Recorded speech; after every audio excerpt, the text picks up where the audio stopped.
Hi, my name is Kim, and I'm starting a new channel called Sniff Then, which focuses completely and entirely on Middle Eastern fragrances. Call me your friend. Call me again. Call me any time of day.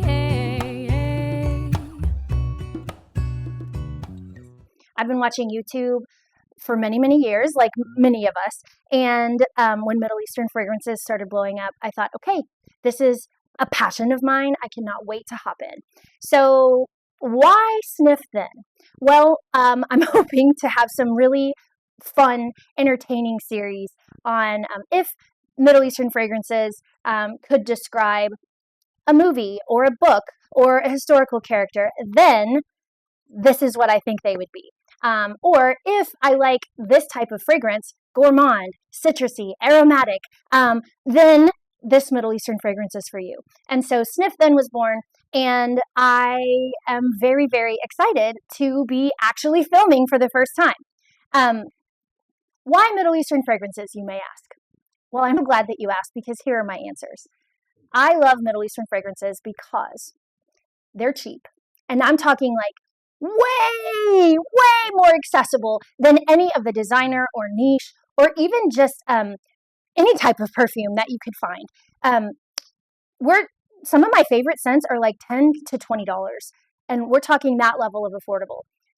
A lot of them, the later releases can go up to 40 or 50, but for the brands that I prefer and the brands that I spend most of my money on, Middle Eastern fragrances are way, way, way more affordable than your average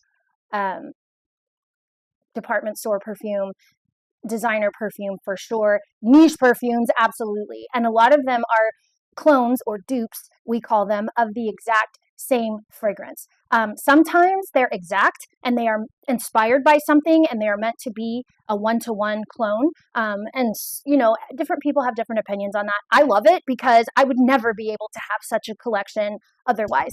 I probably would only be able to afford one perfume at a time. And this makes it a lot more accessible for everyone to try out perfumes. And although Middle Eastern perfumes are really making their way to the United States and becoming incredibly popular for all the reasons that I'm mentioning, one of the big things that is good is that you can actually find some retailers near you to be able to smell these perfumes, decant these perfumes, try some of these perfumes, so you don't have to blind buy all the time.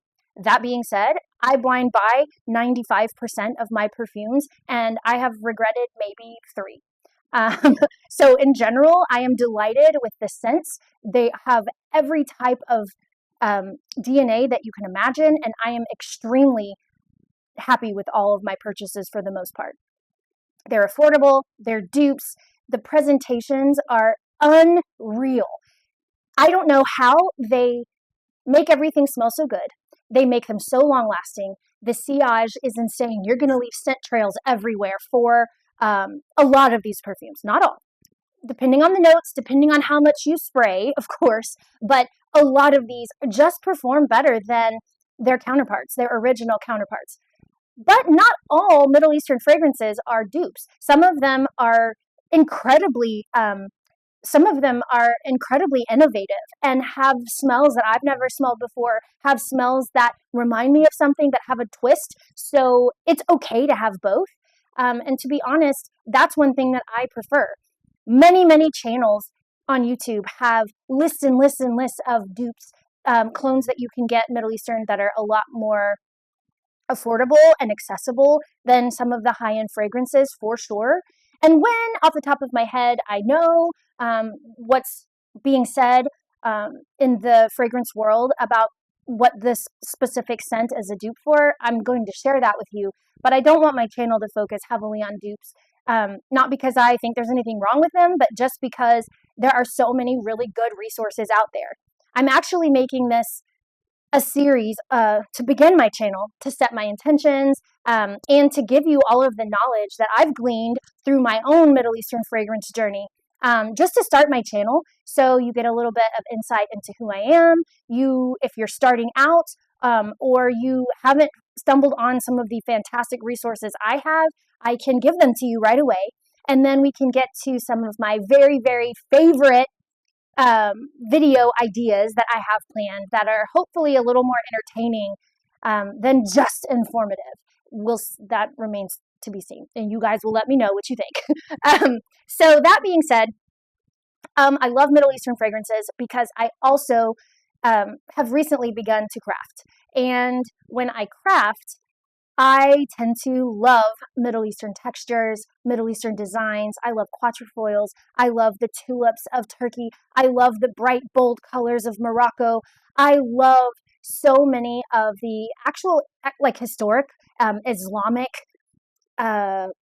signs. I love the print. I love the swirls and the patterns and everything. I love every single pattern and texture that I get. It just inspires me so much more in an aesthetic sense than any other pattern. And that's why, to be honest, my entire house is decorated and has been for years in Middle Eastern decor, essentially, theming, I guess you would say. So when the Middle Eastern fragrance world blew up, they had me at the first bottle. Their bottles a lot of times are heavy, marbled, glass, sophisticated, chic. And I'm talking, I don't know how we are able to get such high quality materials with such low prices, to be honest. It's not just the bottles. They have inserts that I repurpose for my crafts of all colors, all textures, and some of them have boxes that are made out of wood, boxes that are made out of really high quality cardboard. They have silk presentations in some of these. You will feel like a queen when you unbox your first Middle Eastern fragrance. I feel like I'm getting away with something. That dopamine hit in my head every single time I see a package on my front porch. I am just running and coming in here, and I'm so excited to unbox it, sniff it, smell it, think about it, and then add it to my craft materials, because I use a lot of these things, basically every single piece of the package for my crafts or for, just home decor. The bottles are absolutely stunning and they're all different. And so that's another reason that I really love Middle Eastern perfumes. When it comes to the juice inside, department stores, designers, they just usually don't match up. Now, some of them are more well blended. Some of them don't take time at all to smell like they should smell. Middle Eastern fragrances, if you know anything about it, they do take some time to smell like they're supposed to. But that being said, Middle Eastern fragrances are longer lasting. They leave a scent trail often. Of course, that depends on how much you spray, what the notes are, how long they last in general. But they're usually better performing than designer fragrances, niche fragrances, usually. Another thing about these fragrances is that they are releasing like this. It's a great thing because I am super excited all the time, because you never know what's around the corner, because it's just a fascinating world to find yourself in. It can be dangerous for your wallet. It can be dangerous if you have a partner that doesn't have the nose that you have or the interest that you do, and they can be a little shocked at the volume that is coming onto your doorstep, for sure. So be careful. People joke all the time about fragrance addiction, but it really is. It can actually become addicting because everything is so exciting and there's always the latest and greatest, and everyone's talking about the newest thing, and you have to run out and buy it.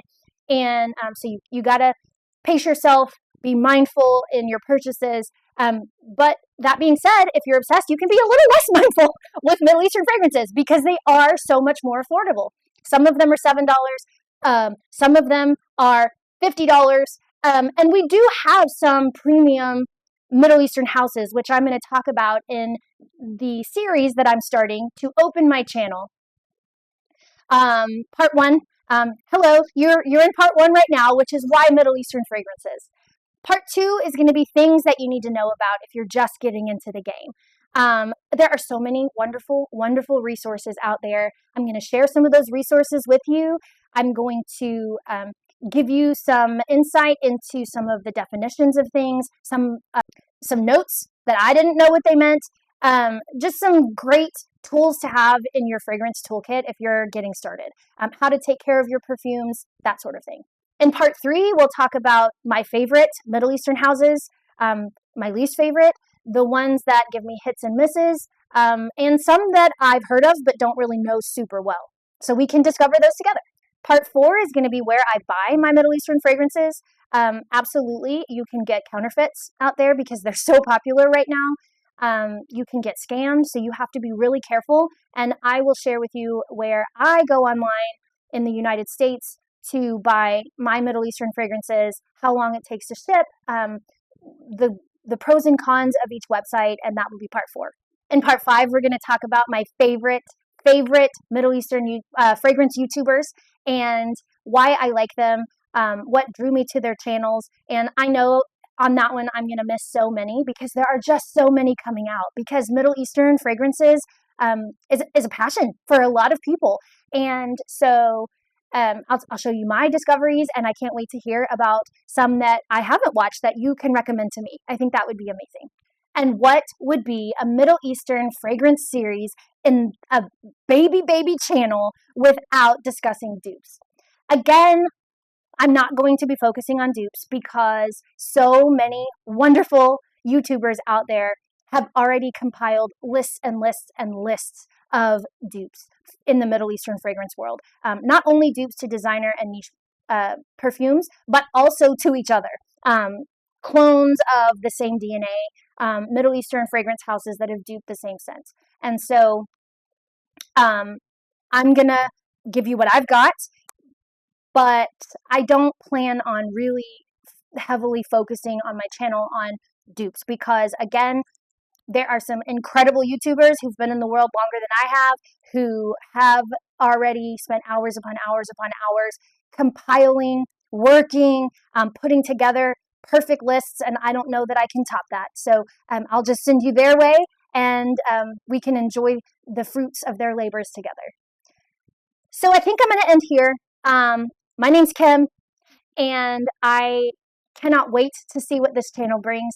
I cannot wait to really just sit back here and play with my fragrances and share my passion with you about Middle Eastern fragrances. I'll see you in part 2. Bye!